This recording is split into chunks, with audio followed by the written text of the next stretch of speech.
Hello बच्चों, NEET 2024 आपका exam हो चुका है 5 मई को। इसका हम सॉल्यूशन कर रहे हैं और सॉल्यूशन में फिजिक्स के जो क्वेश्चन आए थे उसके हम डिटेल स्टडी कर रहे हैं, क्या आंसर है, क्या उसके क्वेश्चन है। फर्स्ट क्वेश्चन लेते हैं जो आपके पेपर में था। क्या क्वेश्चन था? In a vernier callipers n+1 division of vernier scale coincident with the n division of main scale, if 1 MSD is a 0.1 millimeter, the vernier constant in the centimeter। ये हमसे क्वेश्चन पूछा है कि vernier callipers वाला जो experiment है इसमें हमको दे रखा है क्या, n+1 जो डिवीजन है वो हमारे पास किसके इक्विवेलेंट है, n डिवीजन, वो भी किसका कि जो हमारे पास मेन स्केल है उसके इक्विवेलेंट है। तो क्या गिवन है, n+1 division vernier scale division वो किसके बराबर है, n MSD। MSD का मतलब मेन स्केल डिवीजन के इक्विवेलेंट है। साथ में क्वेश्चन में हमको ये भी दे रखा है 1 MSD की वैल्यू किसके बराबर है, 0.1 mm के इक्विवेलेंट है। तो 1 MSD की वैल्यू 0.1 mm के इक्विवेलेंट है, तो n को हम किससे मल्टीप्लाई करेंगे, 0.1 से। मिलीमीटर को हम सेंटीमीटर में कन्वर्ट करेंगे तो क्या आएगा, n/100। तो 1 VSD की वैल्यू हमें निकालना वर्नियर स्केल डिवीजन की, तो n+1 से हम क्या कर देंगे, इसको डिवाइड में भेज देंगे तो क्या होगा, n/100 डिवाइड में n+1। ये हमारे पास सेंटीमीटर में वैल्यू निकल गई 1 VSD की। 1 MSD की वैल्यू क्वेश्चन में गिवन है कितना, 0.1 mm। इसको सेंटीमीटर में कन्वर्ट करोगे तो 1/100 सेंटीमीटर होगा। जो वर्नियर कांस्टेंट क्वेश्चन में हमसे पूछा गया है इसी को हम क्या बोलते हैं, लिस्ट काउंट भी बोलते हैं। कैसे कैलकुलेट करते हैं आप सबने प्रैक्टिकल में पढ़ा है 11th क्लास में। 1 MSD माइनस क्या लिखेंगे, 1 VSD। 1 MSD की वैल्यू हमारे पास क्वेश्चन में कितनी गिवन है, 1/100, तो हमने 1/100 लिखा।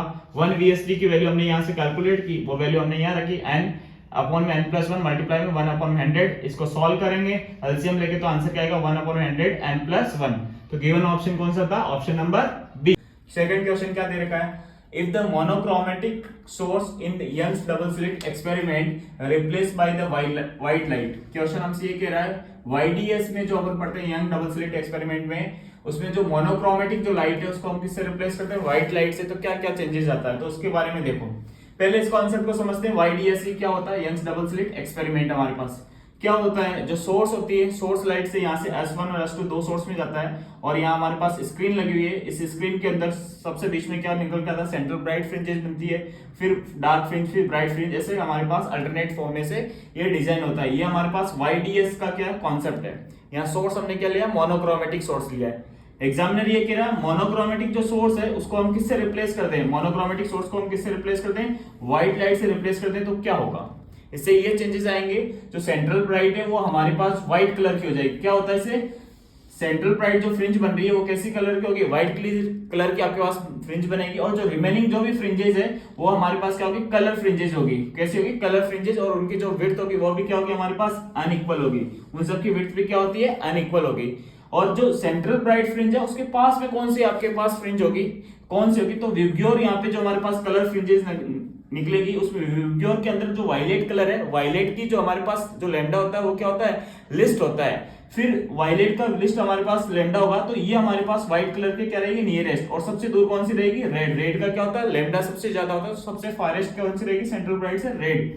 तो गिवन ऑप्शन में से हमारे पास देखो ऑप्शन क्या है, तो ये हमारे पास सॉल्यूशन है, मेन डिस्क्रिप्शन सॉल्यूशन। तो गिवन ऑप्शन में से देखो ऑप्शन नंबर 3 देखो, there will be central bright fringe. कौन सी मिलेगी आपका, सेंट्रल ब्राइट फ्रिंज कैसी होगी, व्हाइट फ्रिंज बनेगी। कैसी बन रही है, व्हाइट फ्रिंज ही बन रही है। और इसके अलावा क्या बोला, surrounded by the few colour fringes. और इसके सराउंड में कौन सी कलर फ्रिंजेस आएगी, तो कलर फ्रिंजेस मैंने लिखा है फ्यू, आपके पास क्या होगी, उसकी कलर फ्रिंजेस आएगी जिसमें विब्ग्योर हमारे पास होगा। तो गिवन ऑप्शन कौन सा है, ऑप्शन नंबर 3 क्या इसका राइट आंसर है। बाकी सब क्या गलत है। सेकंड वाला क्या कह रहा है, सेंट्रल डार्क फ्रिंज नहीं होगा। ये आपके पास ऑल ब्राइट फ्रिंजेस, ये भी नहीं होगा। इंटरफेस पैटर्न विल डिसअपीयर, ये भी नहीं होगा। तो option number 3 is right answer. Question number 3 discuss करते हैं। A logic circuit provide the output y as the following truth table. हमारे पास टेबल गिवन है। The expression for the output y is, expression y के लिए पूछा कि कौन सा एक्सप्रेशन यहाँ पे सही है। तो इस टाइप के क्वेश्चन को सॉल्व करने के लिए हमें चारों ऑप्शन को चेक करना पड़ेगा।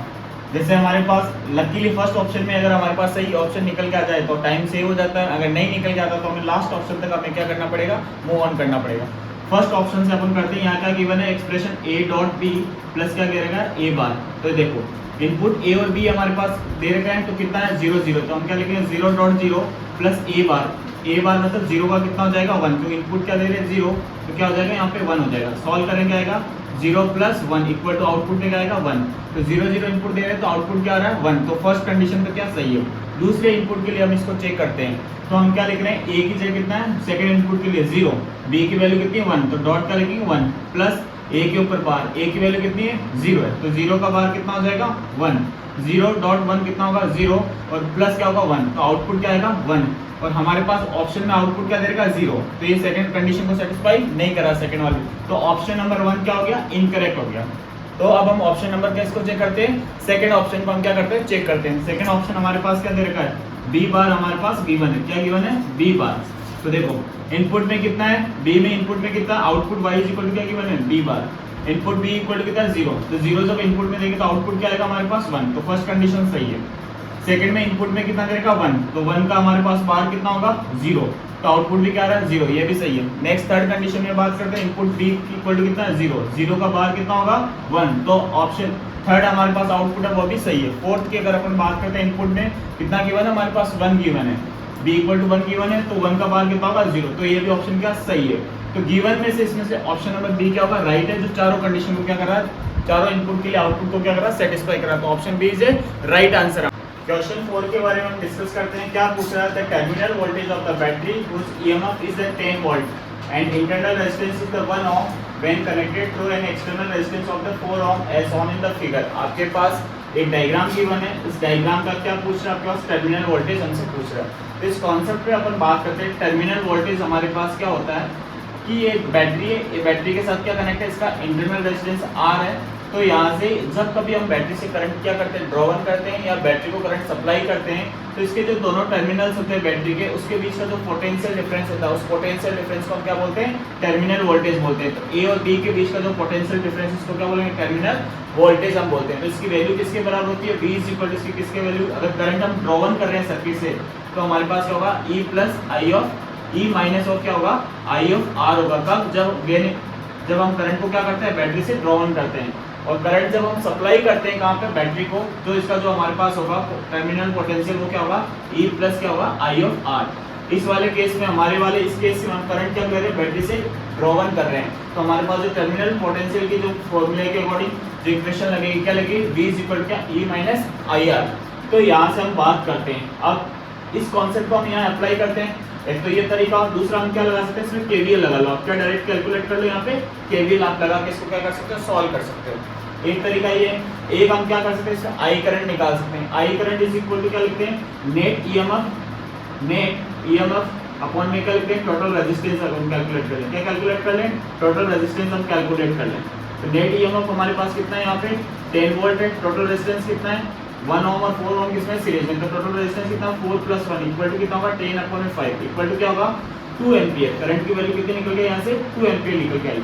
अब इस कॉन्सेप्ट के अकॉर्डिंग इस फॉर्मूले को लगाते हैं अपन, करंट को क्या कर रहे हैं, हम ड्रॉ ऑन कर रहे हैं, तो हमारे पास क्या होगा, V इज इक्वल टू क्या लिखेंगे, E minus I of R. यहाँ से E की वैल्यू कितनी गिवन है, हमारे पास 10 गिवन है, कितना है, सेल की वैल्यू 10 गिवन है, माइनस आई कितना गिवन है हमारे पास, हमने कैलकुलेट किया था 2 एम्पियर है। इंटरनल रेजिस्टेंस कितना है 1 एम है हमारे पास, इसको सिंपलीफाई करोगे तो आपके पास आंसर क्या आएगा, 8 वोल्ट। तो टर्मिनल वोल्टेज की वैल्यू कितने है, 8 वोल्ट। तो ऑप्शन नंबर कौन सा सही है, सी। इसके अलावा एक तो ये तरीका है, दूसरा हम क्या कर सकते हैं, इसको केवीएल लगा के भी हम क्या कर सकते हैं, सॉल्व कर सकते हैं।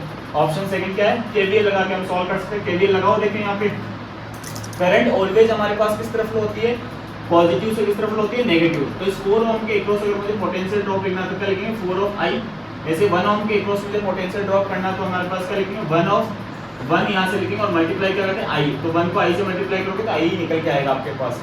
तो केवीएल लगाएं, इसमें लूप के अंदर क्या लगाते हैं, बाई केवीएल। अगर अपन बात करें इसकी हेल्प करें, बाई केवीएल से अगर इसको सॉल्व करते हैं, यहाँ से अपन स्टार्ट करते हैं एक पॉइंट से, वापस यहीं घूम के आते हैं, लूप लगाते हैं। तो देखो लूप मैंने इस डायरेक्शन में कंसीडर किया, लूप की डायरेक्शन में अगर करंट फ्लो हो रहा है तो इस रेजिस्टेंस के अक्रॉस जो पोटेंशियल ड्रॉप होता है उसको हम क्या लेते हैं, नेगेटिव। तो इस रेजिस्टेंस लूप इसी डायरेक्शन में, करंट का फ्लो भी इसी डायरेक्शन में, तो क्या आएगा हमारे पास, पोटेंशियल ड्रॉप क्या आएगा, नेगेटिव आएगा हमारे पास कितना, 4 ऑफ आई। फिर अगर आप आगे और अपन डिस्कशन करते हैं तो यहाँ से देखो प्लस से किस तरफ आ रहे हैं, माइनस की ओर। करंट की डायरेक्शन भी इस तरफ है, जिस तरफ लूप हमारे पास फ्लो हो रहा है, तो पोटेंशियल ड्रॉप कितना होगा यहाँ से, माइनस ऑफ आई। और जब बैटरी में हम क्या कर रहे हैं, लूप अगर नेगेटिव टर्मिनल से पॉजिटिव टर्मिनल की तरफ फ्लो हो रहा है लूप, तो जो बैटरी का हमारे पास जो ईएमएफ आता है वो क्या आएगा, पॉजिटिव आएगा। तो प्लस क्या लिखेंगे यहाँ पे 10 इक्वल टू क्या लिखेंगे 0। सिंपलीफाई करेंगे यहाँ से क्या होगा 4i और i कितना होगा 5i, उस तरफ जाके क्या बनेगा प्लस का आई 5 हो जाएगा, तो यहाँ से करेंगे प्लस का 5 आई इज इक्वल टू क्या 10, तो आई इक्वल टू क्या लिखेंगे 10 डिवाइड में 5 इक्वल टू कितना 2 एम्पियर। क्या वैल्यू निकल गई 2 एम्पियर हमारे पास किसकी वैल्यू निकल गई करंट की वैल्यू। ईएमएफ टर्मिनल पोटेंशियल पूछा, टर्मिनल पोटेंशियल क्या होता है हमारे पास पोटेंशियल डिफरेंस किसके जो हमारे पास सेल है, सेल के दोनों टर्मिनल्स के बीच में, तो यहाँ का जो पोटेंशियल डिफरेंस होगा इसी को हम क्या बोलेंगे टर्मिनल वोल्टेज, जो VT की वैल्यू हमारे पास होगी। तो हम दो तरीके से निकाल सकते हैं, एक तरीका हमने यहाँ पे सॉल्व किया, एक तरीका ये हुआ, दूसरा तरीका क्या है यहाँ पे इस 4 ओम के अक्रॉस भी जो पोटेंशियल ड्रॉप होगा वो भी हमारे पास किसके इक्विवेलेंट होगा, किसके इक्विवेलेंट होगा टर्मिनल वोल्टेज के इक्विवेलेंट। तो 4 ओम के अक्रॉस में पोटेंशियल ड्रॉप की वैल्यू की बात करें कितनी है 4 ऑफ आई, तो हम यहाँ से करेंगे 4 of I is equal to 4 I की वैल्यू हमने कितना सॉल्व किया 2, तो यहाँ जो टर्मिनल पोटेंशियल जो निकल के आएगा मेरे पास कितना वोल्टेज निकल के आएगा 8 वोल्ट। तो गिवन ऑप्शन का आंसर क्या हो गया हमारे पास ऑप्शन नंबर सी है। नेक्स्ट क्वेश्चन नंबर 5 पे हम डिस्कशन करते हैं। क्या क्वेश्चन बोलता है in a uniform magnetic field of 0.049 tesla a magnetic needle performs 20 complete oscillation in the 5 second as on the moment of inertia of needle is 9.6 into 10 to the power minus 6 kg meter square if the magnitude of magnetic moment of the needle is x multiplied 10 to the power minus 5 ampere meter square then the value of x।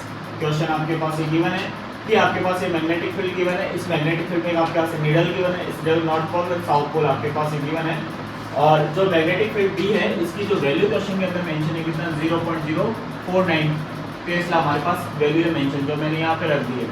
साथ में question में क्या बोला है 20 complete oscillation in the 5 second कि 20 oscillation कितने minute में complete करता है 5 सेकंड में, तो एक ऑस्किलेशन आपके पास कितना करेगा तो 5 डिवाइड बाय 20 होगा, सॉल्व करोगे कितना 1/4 सेकंड। तो ये जो एक ऑस्किलेशन को टाइम लग रहा है वो कितना लग रहा है 1/4 सेकंड। एक ऑस्किलेशन में जो टाइम पीरियड लगता है उसको क्या बोलते हैं टाइम पीरियड। तो ये टाइम पीरियड की वैल्यू निकल जाएगी हमारे पास कितना 1/4 सेकंड। इस क्वेश्चन के लिए जो ऑस्किलेशन की बात करें तो मोमेंट ऑफ इनर्शिया हमारे पास क्वेश्चन में आल्सो गिवन है। मोमेंट ऑफ इनर्शिया इस नीडल का जो मोमेंट ऑफ इनर्शिया कितना है 9.8 into 10 की पावर कितना -6। ये मोमेंट ऑफ इनर्शिया जो दे रखा हमने लिख के रखा है, और मैग्नेटिक मोमेंट हमारे पास गिवन है x into 10 की पावर कितना -5 एम्पीयर मीटर स्क्वायर। तो जब ऑस्किलेशन होता है तो इसके लिए हमें पता आंसर कॉन्सेप्ट पढ़ते हैं, इसका फॉर्मूला क्या था टाइम पीरियड का t = 2 पाई i अपॉन में लिखते हैं यहाँ से m भी हमारे पास। i को क्या बोलते हैं मैग्नेटिक मोमेंट, i को क्या बोलते हैं मोमेंट ऑफ इनर्शिया, m को क्या बोलते हैं मैग्नेटिक मोमेंट हमारा, d क्या यहाँ पे मैग्नेटिक फील्ड। दोनों साइड क्या करेंगे स्क्वायर करेंगे, तो स्क्वायर करके लिखेंगे तो t square 4 pi r square i upon में लिखेंगे यहाँ पे m भी। तो यहाँ से m इस तरफ आ जाएगा, t स्क्वायर को हम डिवाइड में लेके जाएंगे, तो ये हमारे पास फॉर्मूला इस तरीके से हम सिंपलीफाई कर सकते हैं। I की वैल्यू क्वेश्चन में मेंशन है, ये वैल्यू यहाँ पुट करोगे। B मैग्नेटिक फील्ड की क्वेश्चन में वैल्यू मेंशन है, ये वैल्यू आप B की यहाँ वैल्यू पुट कर दी हमारे पास इस फॉर्मूले में। T टाइम पीरियड गिवन है, इसका स्क्वायर करके वैल्यू पुट कर दी कितना 1/16। B m की वैल्यू हमारे पास क्वेश्चन में गिवन है कितना x into 10 की पावर -5, तो x m की वैल्यू हमने यहाँ पुट कर दी। इसको सिंपलीफाई करना है, कैलकुलेशन करना है, कैलकुलेशन करना आप सबको आता है, बहुत आसान सा है। बहुत सिंपलीफाई कैलकुलेशन करके आप यहाँ से क्या कर सकते हैं इसको सॉल्व करेंगे, तो सॉल्व करेंगे तो x इक्वल टू आपके पास वैल्यू क्या निकल के आएगी 1280 पाई स्क्वायर। तो सिंपलीफाई करने तो गिवन ऑप्शन हमारे पास कौन सा होगा ऑप्शन नंबर 4 क्या इसका राइट आंसर। बहुत अच्छा क्वेश्चन है। नंबर 6 के बारे में बात करते हैं। क्या गिवन है एक वायर है जिसकी लेंथ L है and resistance 100 ohm divided into 10 equal parts. The first parts are connected in series while the next 5 parts are connected in parallel. The two combination again connected in the series.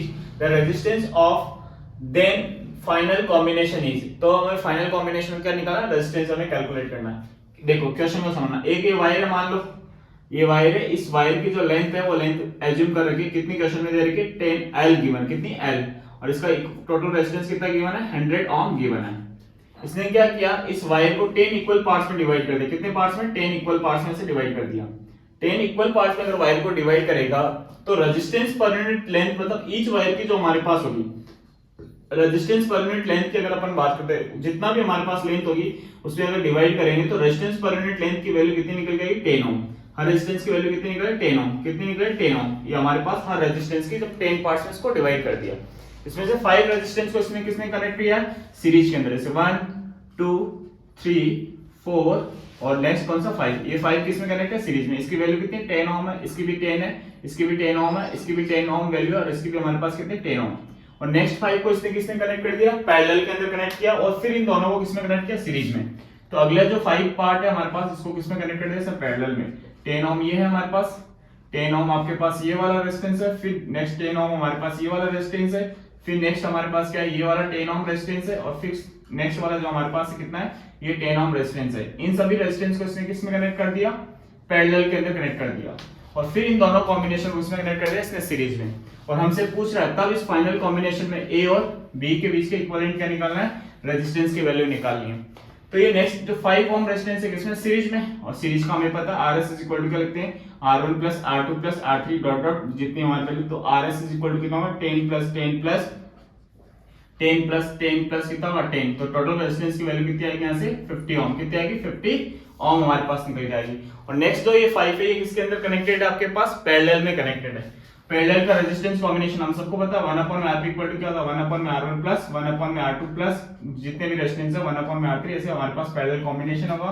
So solve करेंगे तो 1/R3 equal to क्या लिखेंगे, 1/10 plus 1/10 plus 1/10 plus क्या लिखेंगे यहाँ से 1/10 plus 1/10, LCM लेंगे, LCM कितना आएगा आपसे 10, 1 प्लस 1 प्लस 1 प्लस 1 प्लस 1 ये गया, यहाँ से क्या होगा 1/RP, 1 1 1 कितना होगा यहाँ से 5/10 हमारे पास, सिंपलीफाई करेंगे 1 से 2 कैंसिल आउट, तो हमारे पास कितना आएगा यहाँ से 1/RP इक्वल टू कितना होगा 1/2, तो इसको सिंपलीफाई करके लिखें तो RP इक्वल टू कितना होगा 2 ओम होगा। इसको पूरे को सॉल्व किया तो RP की वैल्यू कितना है 2 ओम निकल गई, और नेक्स्ट जो अपने पास इसको सॉल्व किया तो कितना है 50 ओम। तो फिर हमारे पास जो लास्ट में जो एक सर्किट बनेगा यहाँ से कितना होगा, ये 50 ओम हो गया, और इसको जब हमने सॉल्व किया कितना निकल गया 2 ओम हमारे पास वैल्यू निकल गई। अब इस दोनों के बीच का हमें इक्विवेलेंट रेजिस्टेंस निकालना है, दोनों सीरीज में कनेक्शन है, तो सीरीज में कनेक्शन है तो R of AB is equal to हमारे पास क्या होगा 50 प्लस 2 इज इक्वल टू कितना होगा यहाँ से 52 ओम। तो गिवन ऑप्शन कौन सा सही है, यहाँ से ऑप्शन नंबर बी क्या राइट आंसर है। नंबर 7 है हमारे पास, क्या बोला है, a horizontal force 10 newton is applied to a block A as on in the figure. The mass of block A and B are 2 kg and 3 kg respectively. The block sides over a frictionless surface. The force exerted by blocks A on block B. Question ये बोला है कि आपके पास दो block दे रखे, block A और B है, A का जो मास है 2 kg है, B का कितना है 3 kg है।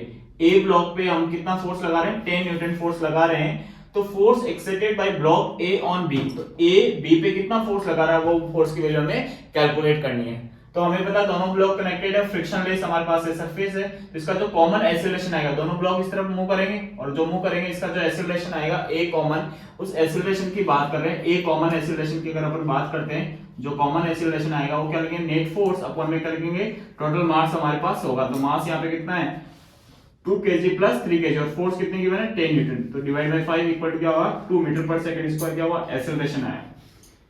फिर क्वेश्चन जो पूछ रहा है वो अपन निकाले कि ब्लॉक A ऑन B पे कितना फोर्स है, A किस पे B पे कितना फोर्स लगा रहा है। तो देखो ये ब्लॉक यहाँ पे क्या लगाए, एक दूसरे पे क्या लगाएंगे नॉर्मल रिएक्शन फोर्स लगाएंगे, और वो नॉर्मल रिएक्शन फोर्स किसके पर इक्विवेलेंट होगा, जो ब्लॉक B पे A के द्वारा जो हमारे पास फोर्स लगेगा वो N इज इक्वल टू, जिसको हमारे पास वैल्यू कितनी आएगी, मास कितना दे रखा ब्लॉक का 3 kg, और एक्सेलरेशन कितना दे रखा हमारे पास जो हमने कैलकुलेट किया कितना 2, तो हमारे पास कितना होगा 6 न्यूटन। मतलब ये 3 kg का ब्लॉक है, ये 3 kg का ब्लॉक है, तो यहाँ पे क्या लगेगा नॉर्मल रिएक्शन फोर्स लगेगा किस पे A पे, उतना ही जो ब्लॉक A है उस पे क्या लगाएगा फोर्स लगाएगा, उसकी वैल्यू किसके बराबर है N के बराबर, और N की वैल्यू किसके इक्विवेलेंट निकल गई 6 न्यूटन के। तो गिवन ऑप्शन नंबर कौन सा, option number C is a right answer. Question number 8. A tightly wound 100 turns coil of radius 10 cm carries a current of 7 ampere. The magnitude of magnetic field at the center of the coil is permeability आपके पास दे रखी है, free space की कितनी 4 pi into 10 की power -7 आपके पास value given है। क्या हमारे पास एक कॉइल है सर्कुलर कॉइल, इसमें करंट I फ्लो हो रहा है, इसकी रेडियस कितनी R, तो इसके जो सेंटर है सेंटर पे हमसे क्या पूछ रहा है मैग्नेटिक फील्ड की वैल्यू हमसे पूछ रहा है। तो मैग्नेटिक फील्ड की वैल्यू क्या होती है, BC इक्वल टू क्या होता है फॉर्मूला हमारे पास हमने ड्राइव करते हैं 12th क्लास में, म्यू नॉट I अपॉन में क्या 2 ऑफ R, N क्या यहाँ पे नंबर ऑफ टर्न्स, कितने नंबर ऑफ टर्न्स है उसके अकॉर्डिंग। जैसे हमारे वाले क्वेश्चन में नंबर ऑफ टर्न्स कितने 100 हमारे पास गिवन है, करंट की वैल्यू हमारे पास कितनी दे रखी है 7 एम्पियर हमारे पास गिवन है, और हमारे पास जो परमेबल आपके पास और क्या दे रखा है मैग्नेटिक फील्ड पूछा हमें कहां सेंटर पे, और रेडियस जो हमारे पास गिवन है क्वेश्चन में कितनी गिवन है 10 सेंटीमीटर, सेंटीमीटर को हमने किस में कन्वर्ट कर दिया मीटर में, बस वैल्यू रिप्लेस करनी, n की जगह हमने क्या 100 रिप्लेस किया, म्यू नॉट की वैल्यू हमारे पास जो परमेबिलिटी की गिवन कितनी 4 पाई into 10 की पावर -7, I 7 गिवन है 2, और यहाँ पे 1/10, इसको सिंपलीफाई करेंगे 2 से इसको कैंसिल आउट किया 2 टाइम्स, और यहाँ 10 ऊपर चला जाएगा तो 1000, तो 10 की पावर 3, और यहाँ से क्या होगा 2 पाई, पाई की जगह 22/7 और यहाँ से 10 की पावर -7 और यहाँ हमारे पास क्या रहेगा 7 का, सिंप्लीफाई करेंगे तो वैल्यू आएगी 44 इंटू 10 की पावर कितना -4। इसको जब यहाँ से एक पॉइंट माइनस रिमूव करेंगे तो क्या लिख सकते हैं 4.4 इंटू 10 की पावर कितना -3 इज इक्वल टू हम क्या लिख सकते हैं 4.4। मैग्नेटिक फील्ड निकाल रहे हैं तो 4.4 यहाँ से क्या हो 10 की पावर -3 को क्या लिख सकते हैं मिली टेस्ला। तो गिवन ऑप्शन कौन सा है, ऑप्शन नंबर हमारे पास थर्ड ऑप्शन क्या इसका राइट आंसर है।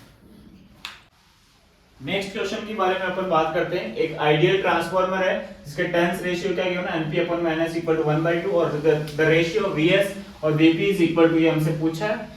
आपके पास देखो ट्रांसफार्मर का डिजाइन क्या होता है, इस वाला ये स्ट्रक्चर होता है ट्रांसफार्मर का, इसको प्राइमरी कोइल बोलते हैं। ये क्या होता है सेकेंडरी कोइल होता है। प्राइमरी कोइल में जो करंट फ्लो होता है इसको प्राइमरी करंट आईपी बोलते हैं। नंबर ऑफ टर्न्स होते हैं प्राइमरी कोइल में, इसको क्या बोलते हैं एनपी।